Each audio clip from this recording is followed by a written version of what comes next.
Hello everybody, I'm Jonathan, messenger for the spirit world. Hope you're all keeping safe and well, and in these strange times. I have a gentleman with me. Now, I don't know anything about Roman history. I know a little bit, but nothing significant. But I've got a gladiator with me, and he stood to my left, which you'll probably see onto the right, but anyway, stood to my left, and he has been developing for the last 5-10 minutes. His name is Pactus, and he is a Mermalo. He is dressed. He hasn't got a helmet on at the minute, but I think it's one with a big brim on it, and it comes up with a face mask on. He's got a. Can I just see that, please? He's got a sleeve, and it's got a leather strap round, and it's got chainmail on, and it just looks like a boxing glove, but it's chainmail in this hand, and he's got a sword, gladius, thank you, gladius, in this hand. Although he's putting it down because he says, I'm not here to fight. He's wearing like a leather pair of, they're not trunks, but they're like swimming trunks, but they're quite big, with looks like a belt on them or something. And then he's got like shin pads, but look as if they're made out of brass, or sorry, I do apologise, bronze. He's just said they're bronze on his shins, and a pair of sandals. Let's have a look. Oh, they've got studs underneath. So that's my guest today. He's come with humility to tell his story. Okay. Right. He's saying that he was born in Rome in the shadow of the Colosseum. He wanted to join the army, but he realised, he spoke to a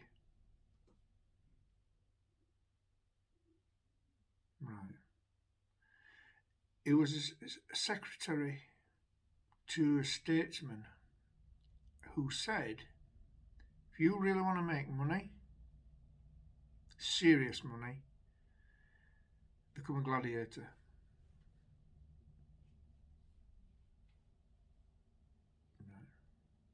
So he did. He was training as a teenager, like running around and doing fitness things, listening to what people say, how to get fit, because there were fitness regimes in them days as well. Right.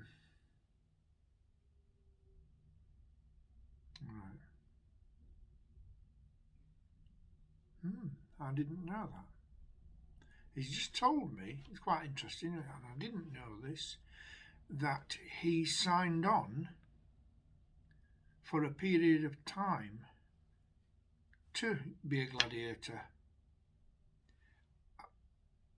I always thought they were slaves.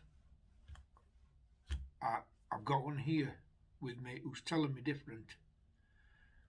So if there's any historians out there, I'm only saying what he's telling me.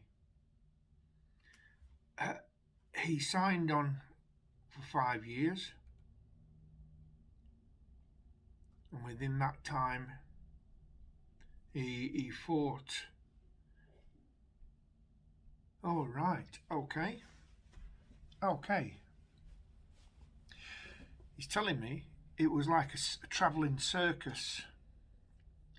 I didn't know this. A travelling circus, and you used to go around to make your name. So the more your name, the better the fighter, the the your name got right. Okay, your name got known in the gladiatorial circles. The higher the money you got. All right, bless you. If you survived, it's just said. Okay. He travelled round for years and years, building his name up. Okay. And he went to the Colosseum in Rome 6 times, as you said. Although it was more lucrative to go around the traveller with the travelling like show. Right, okay. The travelling show around the empire.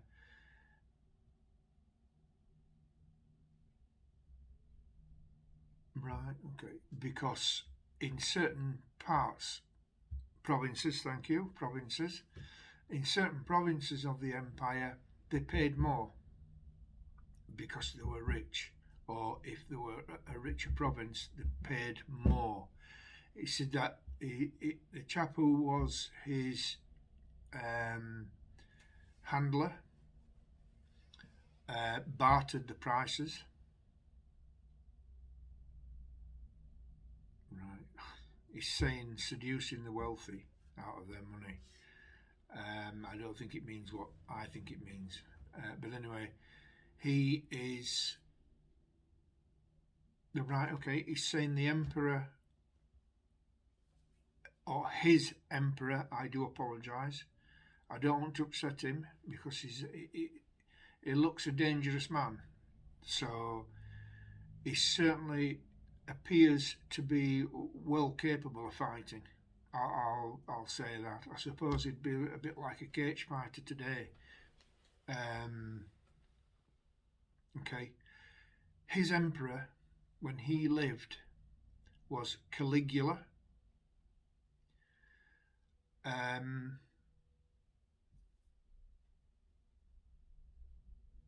Right, I didn't know that. He's saying not all gladiators died. He says it was very expensive and time spent on training gladiators to certain levels. They weren't rehearsed, but he says you did get injuries. You did get injuries, cuts, and you did get stabbed and things like this, or broken limbs. Okay. But not every gladiator died. Gladiators didn't die in every contest. And a lot of the times he's saying they went,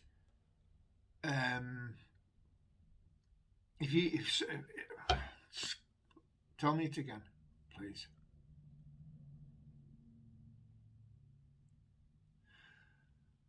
Right. If they got a young gladiator and he was matched with a slightly more experienced gladiator, he would show mercy. It would just bring them on so that the better the contest with the evenly matched gladiators, the more money people paid. If a gladiator got killed every time, they'd lose money. Right. I didn't know that.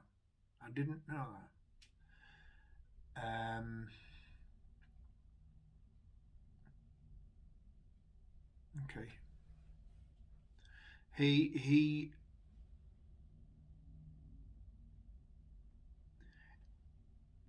was a free man. Wow, really? After 18 years. And by that time, he had amassed a great wealth,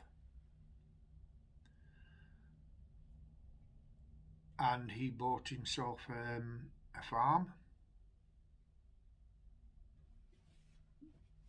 Right.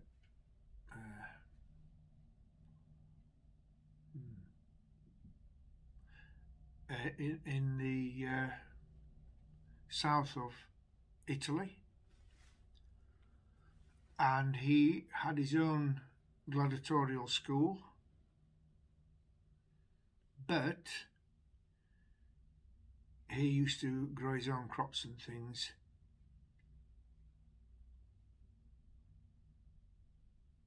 I didn't know that neither. He's telling me that a lot of the diets of the gladiators, they didn't eat a lot of meat. I suppose, what did you eat? Vegetables, beans, and they were always fresh. Oats, a lot of oats, but this is beans, a lot of beans. And they weren't chiseled men, they were slightly, they looked like a rugby player. They looked a bit like a rugby player, so they weren't like bodybuilders. But I mean, this chap I've got with me is a big man. He is around 5'8", 5'9", but he's a big man. He looks like a rugby player. He would be, I don't know, in the scrum somewhere, second row, something like that. But he is a powerful guy. And there's no two ways about this. I don't know if you can see him, but he's larger than life, put it that way. But he's not hostile. He tells me that he lived to a ripe old age of 58.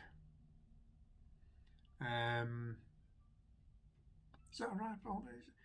A ripe old age of 58.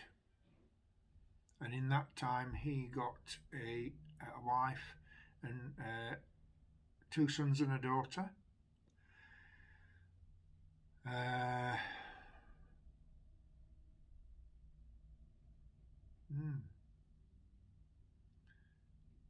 And he says he was proud to say that he died peacefully in his bed.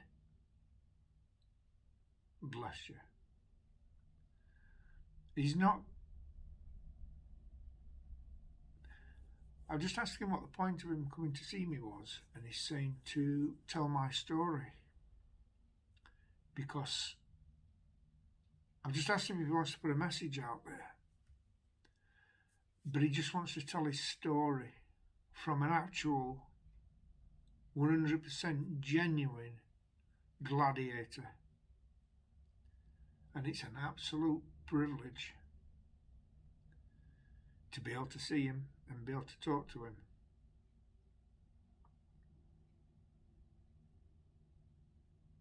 Oh, many blessings to you too. He's really happy that I've listened to him and I've documented his story.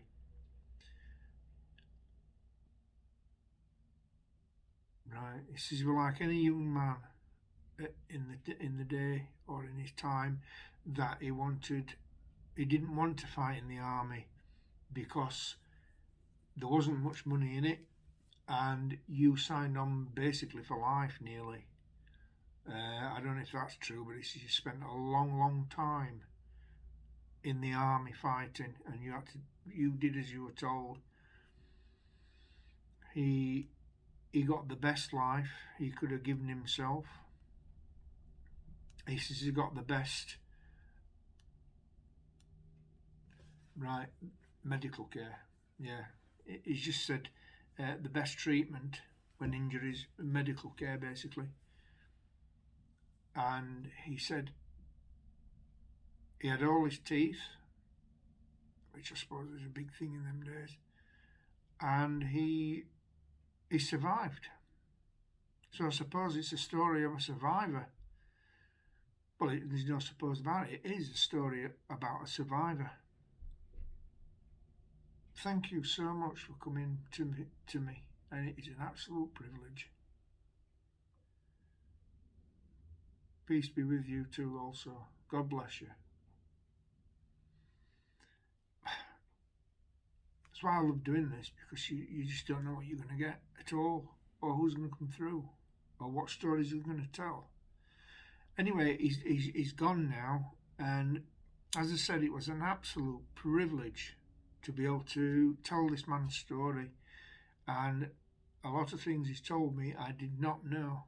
I've got to admit, I'm not a historian in Roman history, and I always thought it was stuff like you see on the films, and obviously it's not. Anyway, on that note, thank you so much for tuning in. I really hope you enjoy what I do, because I certainly do. And if you like and subscribe to my channel and hit the little bell, because you'll get a notification for every video that I put on and when I put one on. So God bless you all. Thanks for tuning in. I'm really glad for your support, and thank you again. God bless you all, and I'll see you on the next one. Thanks, and bye for now.